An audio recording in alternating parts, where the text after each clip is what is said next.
The arrangement. The rain poured relentlessly against the windows of Hayes' library as Joanna sorted through overdue notice cards. At 26, she had spent the last 8 years working in the only library in Millfield, a town so small it barely registered on most maps. Her life was organized like the Dewey Decimal System, predictable, orderly, and unchanged for years. "Joe, you should head home early." Mrs. Winters, the head librarian, called from the front desk. "Your dad's appointment is today, right?" Joanna nodded, tucking a strand of chestnut hair behind her ear. "Thanks. I was just finishing up." Her father's Parkinson's had worsened over the past year, each new treatment more expensive than the last. Their health insurance had reached its limit months ago, leaving them drowning in medical debt with no end in sight. The walk home took her past the town's only cafe, where the local news played on a mounted television. A familiar face appeared on screen. Oliver Blackwood, heir to Blackwood Industries, one of the largest pharmaceutical companies in the country. The ticker beneath his impassive face announced record profits from their newest medication. Joanna paused, watching the man who seemed carved from ice.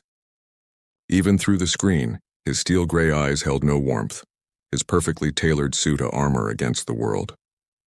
At 34, Oliver Blackwood had doubled his grandfather's already massive fortune through ruthless business tactics and an uncanny ability to predict market trends. "That's the kind of man who could solve all our problems with what he spends on coffee," muttered the cafe owner, noticing Joanna's attention, "and probably wouldn't even notice," she replied with a sad smile before continuing home. Her father was asleep when she arrived, his medication making him drowsy. The stack of bills on the kitchen table had grown since morning.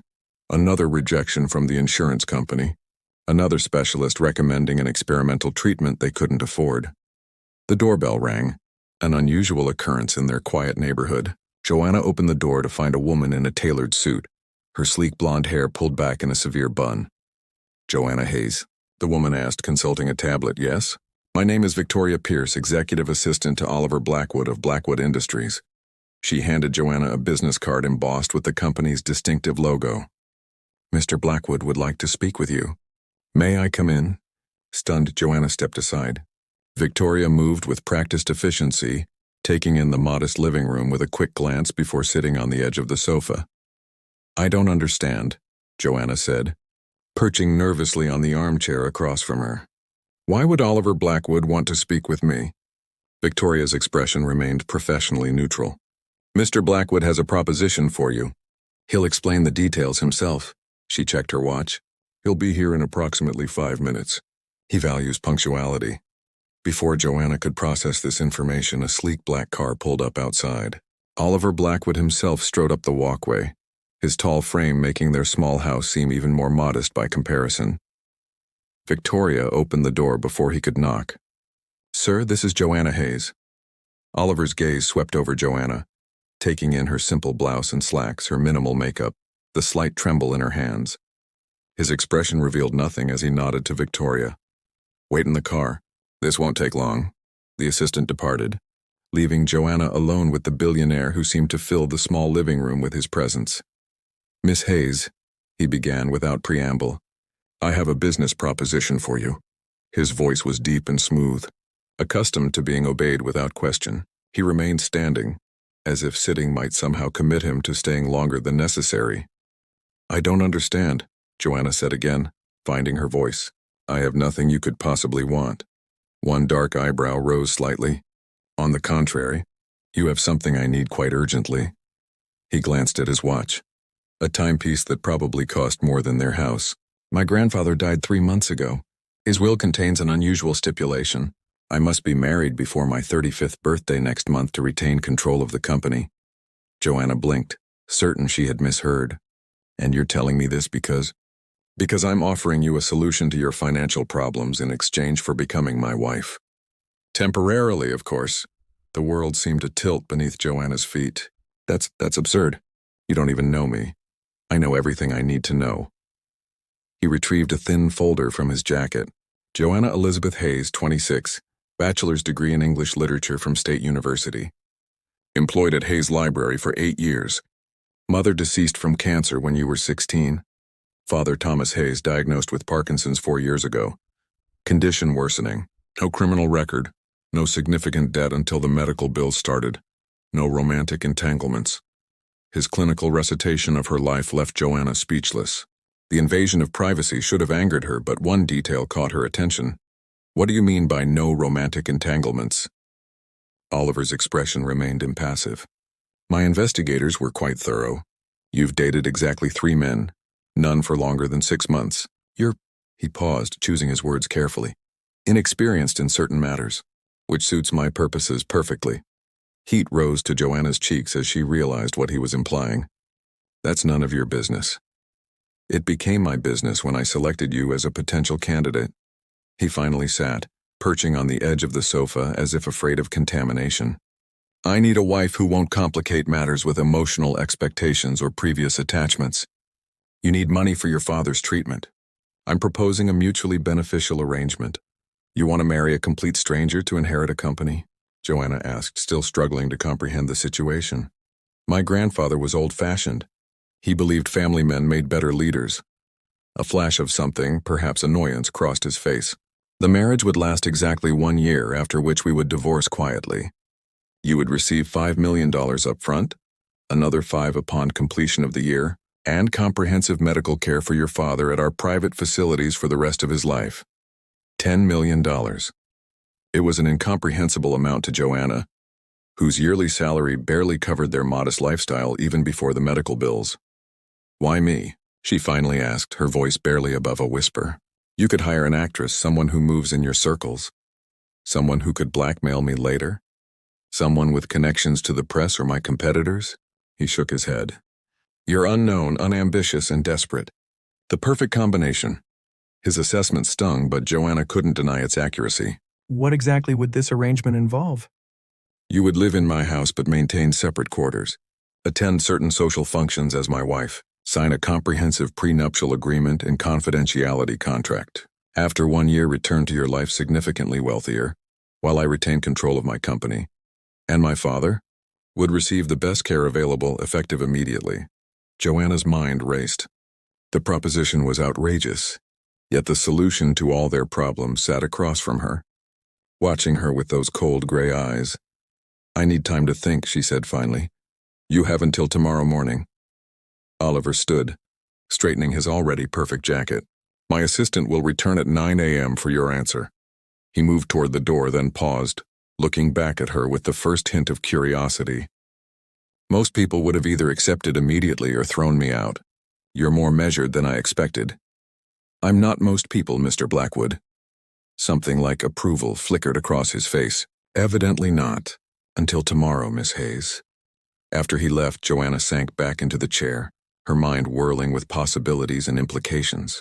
The choice before her seemed impossible. Sacrifice a year of her life to a loveless arrangement with a man who viewed her as a convenient solution, or watch her father deteriorate without the treatment he desperately needed. That night, she sat by her father's bedside, watching him struggle with the simple act of holding a glass of water, his once steady hands now constantly trembling. "Who was that man today?" he asked, his voice weaker than it had been even a month ago. "Looked expensive," Joanna managed to smile. "Just business, Dad, nothing to worry about." "You're a terrible liar, Jojo. Always have been." He reached for her hand, his fingers shaking against hers. "Whatever it is, remember what your mother always said. Your heart knows the truth before your head does," she finished, the familiar saying bringing tears to her eyes. By dawn, Joanna had made her decision. When Victoria Pierce returned precisely at 9 a.m., a contract in hand, Joanna signed without hesitation.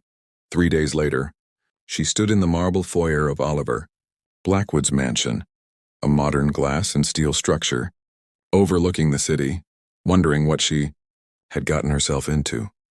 "Mr. Blackwood will see you in his study," the housekeeper informed her, eyeing Joanna's simple dress and single suitcase with barely concealed disapproval. Oliver sat behind a massive desk, signing documents with practiced efficiency.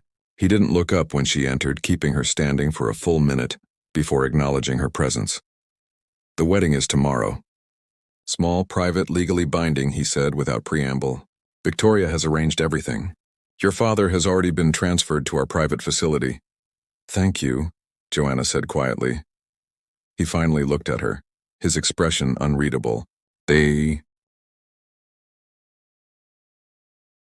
Awkward beginnings. The wedding was exactly as Oliver had described, efficient, emotionless, and over in 20 minutes. Joanna wore a simple white dress provided by Victoria, while Oliver donned yet another impeccable suit. A judge, Victoria, and Oliver's lawyer witnessed the brief ceremony in the mansion's library. No family, no friends, no celebration. "You'll need to move your things to the master suite," Oliver informed her afterward, his tone businesslike. "For appearances," Joanna's eyes widened. "But I thought we'd have separate quarters." "We will. I rarely sleep there, but staff talk and my grandfather's associates visit occasionally. The illusion must be maintained." The master suite was larger than her entire house. A California king bed dominated one wall, while floor-to-ceiling windows offered a spectacular view of the city below. Her few belongings looked pathetically out of place among the luxury. That evening, Joanna attempted dinner conversation with her new husband. "Tell me about your work." Oliver glanced up from his tablet, looking almost surprised she'd addressed him. "Pharmaceutical research and development." "Nothing that would interest you." "Try me," she challenged. "I read extensively on many subjects." A flicker of curiosity crossed his face before he launched into a detailed explanation of their latest immunotherapy research. To his evident surprise, Joanna asked intelligent questions that demonstrated genuine understanding. "You're not what I expected," he admitted finally. "Because librarians can't understand science? Because most people pretend interest to flatter me." Their tentative connection was shattered when Victoria arrived with urgent business matters, dismissing Joanna without a word. The upcoming gala loomed as Joanna's first public appearance as Mrs. Blackwood. Victoria arranged for designers, stylists, and coaches to prepare her, treating Joanna like a project rather than a person. "You cannot embarrass him," Victoria warned, drilling Joanna on the names of important guests. One mistake could jeopardize everything. The night of the gala arrived with Joanna transformed into someone she barely recognized. Hair elegantly styled, makeup flawless, wearing a midnight blue gown that cost more than her yearly salary. When Oliver saw her descending the stairs, he momentarily froze, something unreadable flickering in his eyes. "Acceptable," was all he said, though his gaze lingered longer than necessary. At the gala, Joanna played her part perfectly, smiling and charming Oliver's business associates. She was surprised to discover her natural warmth and intelligence served her well in this artificial world. The charade faltered only when Oliver's former fiancée, Vanessa, approached them with a predatory smile. "Oliver, darling, and this must be the librarian." She emphasized the word like an insult. "A pleasure to meet you," Joanna replied evenly, unfazed by the obvious attempt to intimidate her. Later that night, after gracefully navigating hours of scrutiny, Joanna kicked off her painful heels in the limousine. "Your ex-fiancé is rather territorial for someone who broke your engagement." Oliver's expression hardened. "You've been researching me. Shouldn't I know something about the man I married?" For a moment, Oliver seemed caught off guard by her directness. Then, unexpectedly, he laughed, a short, rusty sound as if long unused. "Perhaps you should." That night, he slept in the master suite for the first time since her arrival, though on the farthest edge of the massive bed. Joanna lay awake, acutely aware of his presence, wondering if the brief glimpse of humanity she'd seen was real or imagined. Breaking barriers 3. Months into their marriage, the carefully maintained distance between Oliver and Joanna began to crack. It started with small changes, occasional shared meals, brief conversations that extended beyond necessity, the way Oliver's eyes would follow her movements when he thought she wasn't looking. The real shift came during a company crisis. A batch of Blackwood's newest medication showed unexpected side effects, and Oliver faced a critical decision: recall the product at massive financial loss, or downplay the issues as competitors suggested. Joanna found him in his study at 3 a.m. surrounded by reports. Looking more human than she'd ever seen him, tie loosened, hair disheveled, vulnerability evident in the set of his shoulders. "What would you do?" he asked unexpectedly when she brought him coffee. "Recall it immediately," she answered without hesitation. "Money can be replaced. Lives and trust cannot." Oliver studied her for a long moment. "My board disagrees." "Then they're wrong," she said simply. To her surprise, he announced a full recall the next morning, taking personal responsibility in a press conference that earned widespread praise for the company's transparency. When Joanna asked why he'd followed her advice, his answer surprised her. Because you were right, and because you answered honestly, not telling me what I wanted to hear. That night, a thunderstorm knocked out power in the mansion. Joanna found Oliver standing in the dark, rigid with tension, staring out at the lightning. "Are you afraid of storms?" she asked gently. "Don't be ridiculous," he snapped. But his knuckles were white where he gripped the windowsill. Understanding dawned as she remembered details from his file. His parents had died in a plane crash during a thunderstorm when he was 8. Before she could stop herself, Joanna took his hand. "Tell me about them," she said softly. "Your parents." Perhaps it was the darkness or the vulnerability of the moment, but Oliver began to speak. He told her about his mother's laugh, his father's quiet strength, how his grandfather had raised him afterward with cold efficiency, teaching him that emotions were weakness and business was everything. By the time power returned, something fundamental had changed between them. Oliver had shared pieces of himself he'd never revealed to anyone, and Joanna had listened without judgment. The next morning, Oliver left for a business trip without mentioning their conversation. But when he returned 3 days later, he brought her a first-edition copy of her favorite novel, a small acknowledgement that he had been paying attention all along.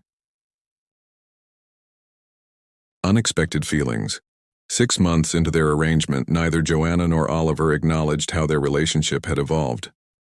They shared meals, discussed books and business, occasionally touched hands when passing coffee or documents, each contact sending unexpected warmth through them both.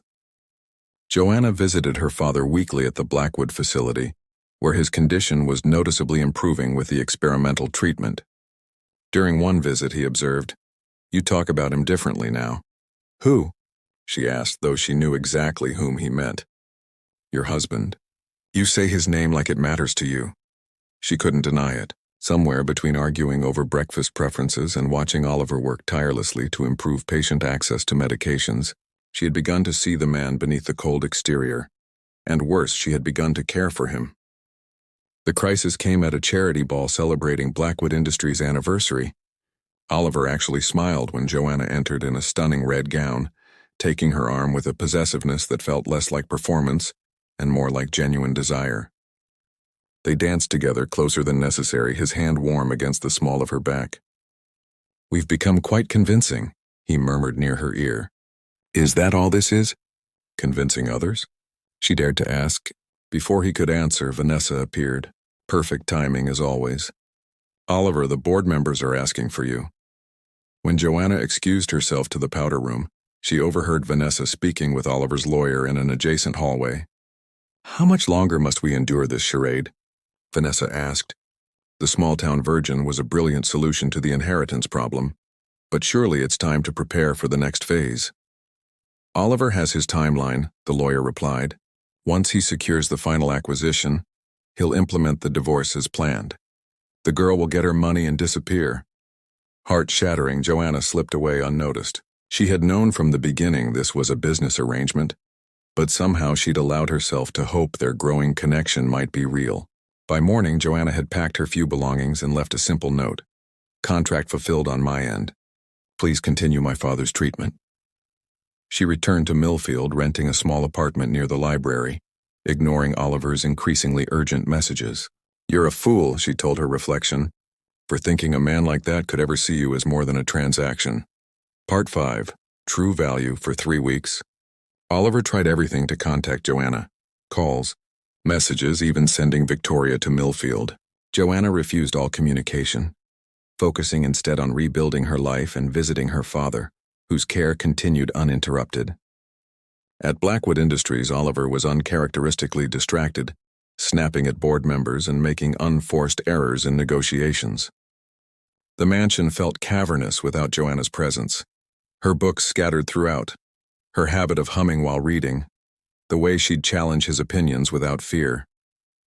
"You're in love with her," Victoria stated bluntly after he botched a major presentation. "Don't be absurd," Oliver responded automatically, though the words felt hollow even to himself. "Then why is her father still receiving our most expensive treatment? Why are you checking the library's schedule daily? Why do you keep that ridiculous mug she bought you?" Oliver had no answer that wouldn't confirm her accusation. That evening, he visited his grandfather's grave for the first time since the funeral. "You were right," he admitted to the cold marble.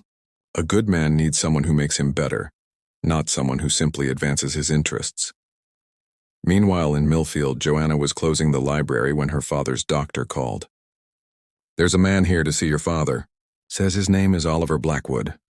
Joanna rushed to the medical facility to find Oliver sitting beside her father's bed, the two deep in conversation. "He's been telling me about the real you," her father said when she entered. "Not the businessman, but the boy who lost his parents. The man who funds anonymous scholarships for underprivileged students. The husband who apparently can't function without my daughter." "Mr. Hayes, if you'll excuse us," Oliver said, standing. "I need to speak with Joanna." Outside in the garden, Oliver looked different. Less polished, with shadows under his eyes, suggesting sleepless nights. "I dissolved the board today," he began without preamble. "Fired Vanessa and the lawyer you overheard. Their next phase was their plan, not mine." "It doesn't matter," Joanna said quietly. "Our arrangement was always temporary. What if I don't want it to be?" Oliver took a step closer. "What if I've discovered that efficiency and profitability mean nothing compared to waking up beside someone who sees the real me? What if I've learned that the most valuable asset isn't measured in dollars, but in the courage to be vulnerable?" Joanna's heart raced. "I need more than pretty words, Oliver. I need to know this isn't another business strategy." "I've never been good at emotions," he admitted, "but I'm willing to learn if you'll teach me." He reached for her hand, his touch gentle. "Come home, Joanna. Not as my convenient wife, but as my chosen partner. Not for a year, but for however long you'll have me. And if I say no, then I'll respect your decision. Your father's care continues regardless. The money is yours either way." His voice roughened. "But I hope you'll say yes because I've discovered something unexpected in this arrangement." "What's that?" she asked, barely breathing. "That love isn't a liability. It's the only asset truly worth having." Under the same stars that had witnessed their calculated beginning, Joanna and Oliver sealed their new understanding with a kiss that held no pretense. Only the promise that sometimes the most valuable contracts are written not on paper, but on two hearts finally brave enough to acknowledge what they truly need.